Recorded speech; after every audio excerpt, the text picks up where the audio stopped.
Woo! What an awesome day. I hope you guys are having an awesome day as well. I'm Guns for Hire, and you always win, and this is Dumber Thoughts, where we talk about video game type topics. Just share our thoughts, just my opinion, and I want to hear your opinion as well. Now, if you guys caught it, every time I see Meatwagon's gaming den, his man cave, it blows me away. That thing is perfect. It looks like a recording studio, a developer studio.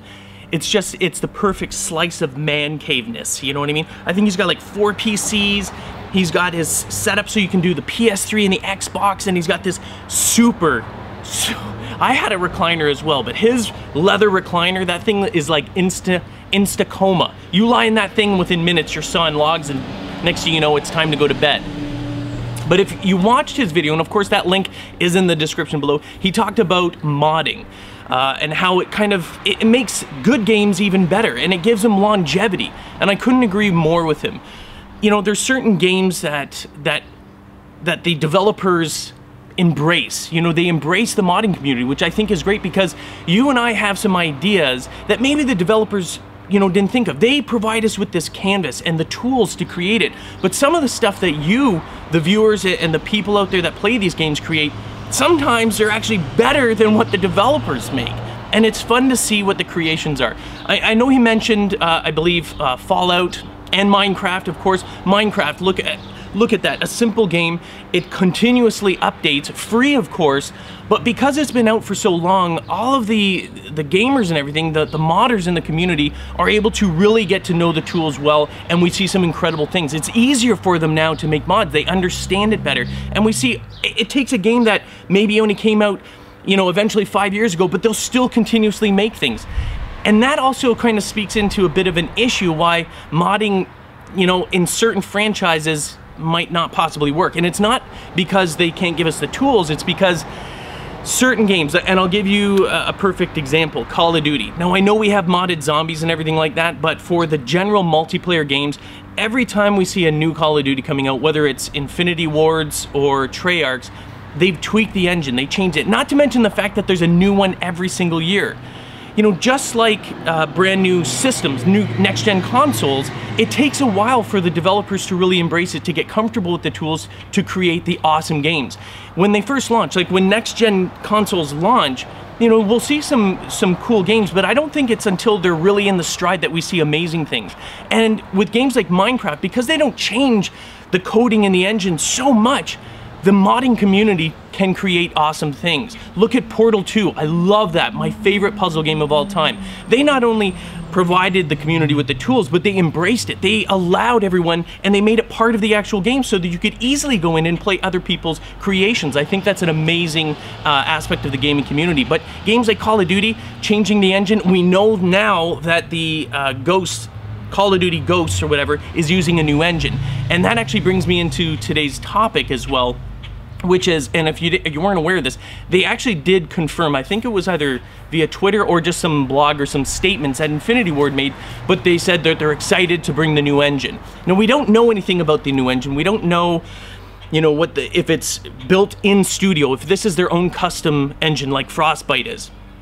I don't know that. Previously, since Call of Duty 2, for those of you that don't know, Call of Duty has used the ID Tech 3 engine, I believe, by ID Software.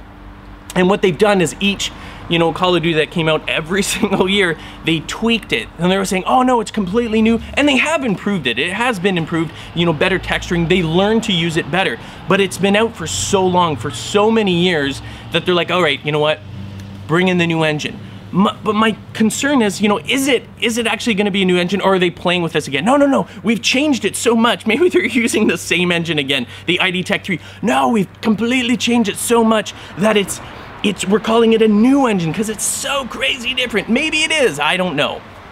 But they're saying, I'm assuming that it's going to be a completely new engine altogether. I don't know who's making it, if it's actually in studio developed, maybe they had consultation or whatever. I'm sure they have developers in there that are really well versed in these programming. But is that going to change it? I know a lot of people, as many as there's millions of people that enjoy Call of Duty, every single year, I mean, we see huge numbers. Even the people, you know, we see a lot on Twitter, we see a lot of commentators, you know, not particularly happy with things. And maybe it's because they got bored. I don't know. I've been a huge fan of Call of Duty for a long time. And I'm only starting to wane. I still play it, but I'm like, yeah, you know what? I'm kind of ready for something new. So when they say new engine, I'm like, oh, okay, you know what? Maybe they're gonna amp it up. Maybe more particle physics, better lighting, better, basically destructibility of environments. Maybe that's gonna be what we're looking forward to here. Is that enough to change it? Is that enough to sway the people that are like, yo, I hate you now, Call of Duty? Is it enough to sway them back? Who knows? We're gonna have to find out. I'm not actually going to make any judgment. I know, shocking, isn't it? I'm not gonna make any judgment. I'm also gonna try and stay sort of very neutral with this until I play the game. You know what I mean? Because what I don't want to have happen is I don't want to be swayed by marketing stuff. And by that I mean like all the amazing trailers. They're going to show you cutscenes. They're going to show you, gameplay. They will show you gameplay trailers. But again, this is on usually on LAN systems, very, very closed circuit. So you're not going to get the problems that a lot of people complain about, which is hit detection and lag compensation.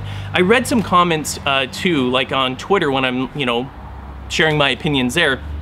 People are like, oh no, it's a new engine. Maybe they'll finally fix the lag comp. My understanding of that is that it may not. You quiet, you darn trucks. Trying to film something here. They can't hear you with your, oh, I'm a truck driver.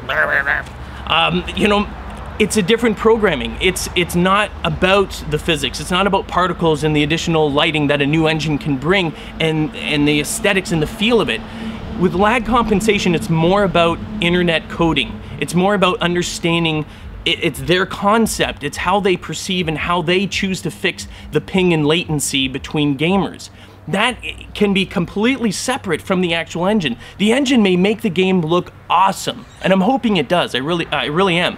But is it going to actually have an impact on the lag compensation and stuff? The other issues that some people have problems with. I think eventually, as technology goes further, we see internet speeds and everything improving all the time. I mean, heck, Japan just got, for Tokyo, I believe it was actually created by Sony, a 2 gigabyte up and down service. Now, Google had their 1 gigabyte, and I was like, oh my God, 1,000, no, not megabyte, megabit, gigabit. And some of you were like, no, you got it all wrong. Sorry about that. It's gigabit per second. But which is still phenomenal. I mean, I'm running on a basic fiber optic system, which is 25 down and 10 up. For me, it's all about the upload speed because I make videos for YouTube. I want to be able to transfer that data as quickly as possible. 25 down is more than enough for what I need. It's the up that I'm looking at. And when, I've got 25 and 10, and you look at Google, and I was like, oh my goodness, that's like 1,000 up, 1,000 down. I'm like, wow, I'm going to Kansas City, and I think they now have it in Texas. But then, Japan comes out with 2, and I'm like, man, with all these improvements, and it's not just about upgrading lines, it's about the technologists understanding how to transfer data more effectively. And when we see this all the time. I think even Meatwagon uses a certain technology that amps up his standard service that they provide him with, but he's able to actually boost it even faster. So as time goes on, you and I, even if you have a crappy internet, I'm pretty certain in the future you're gonna have what is today's standards. You'd be like, wow, that's mind-blowing. But in the future, it'll just be like, yeah, that's normal. And with that, with gaming online and multiplayer, we're gonna see better connections. We're gonna see less, lower pings and all the other stuff. I don't know all the technological gobbledygook that they talk about it, but all I know is that the understanding with lag compensation is more understanding and how to try and compensate for that ping and latency in internet. Not so much about a new engine. So, who knows? But you know what? I'm putting my faith in it. It's a new start, it's a fresh start, and they're doing something new. Right on the cusp of next-gen systems, they're launching this new engine. And it's gonna take them a while. I mean, if you look at the previous, up till now, the ID Tech 3 engine, which has been out for like a decade or more, maybe, I think around there, I don't know, whatever, a long time. It's been out a long time. They've had many, many opportunities to constantly tweak it, and I think they've squeezed all they can out of that engine, and maybe that's why they're moving forward. And they're like, you know what, let's get something new. So there might be some hiccups, there might be some issues, and it's gonna take them a while, even within that franchise, to get up to the levels that they were with the old tweaked engine. They call it the Infinity Ward engine, which is, the ID Tech 3, and they revamped it. I think they can do something great. So it's exciting to see them do that. don't get all caught up in it. I know some of you are bored with Call of Duty. Maybe some of you hate it and you're not even interested in it, and that's cool. But for those of you that are kind of like me, that we're kind of like, you know, I like the game, but there are some issues, and I don't want to put any more holes in my wall. You know, I enjoy games like Minecraft because when I play it, I don't get angry. I don't get frustrated. Not angry, but frustrated. You know what I mean? Like, you just have fun. If there's lag, even on a server, you're like, oh man, I just got, you know, you're just like, huh, I thought I destroyed that block and it appeared back. You know, like, you stupid block, I can't believe you. That's it. Ah, I'm logging out. It just doesn't happen in Minecraft. But when you get with Call of Duty like that, because it's very competitive, because split-second reactions mean, you know, whether or not you're gonna die or kill them, even if you had the advantage, it can become frustrating. So I'm excited to see what happens in the fall with this new engine. I'm more excited to see how it changes the way the game looks and feels when you're moving around. I think that's really the impact of the new engine. So I'm excited to see what happens. Are you excited for it? Are you on the cusp? Have you given up altogether on Call of Duty? Leave your comments below. Don't forget to like the video. And Meaty, what do you got to say on this, Meaty? You're frustrated. Meatwagon's very frustrated with it being out in the West Coast. I know that, so I'm very curious to see what he thinks. You know, is he excited to see what happens? Is the improvements on dynamics enough? Or is he still like, you know what, it's all about the lag compensation and the ping and the hit detection on it? Meaty, over to you, buddy.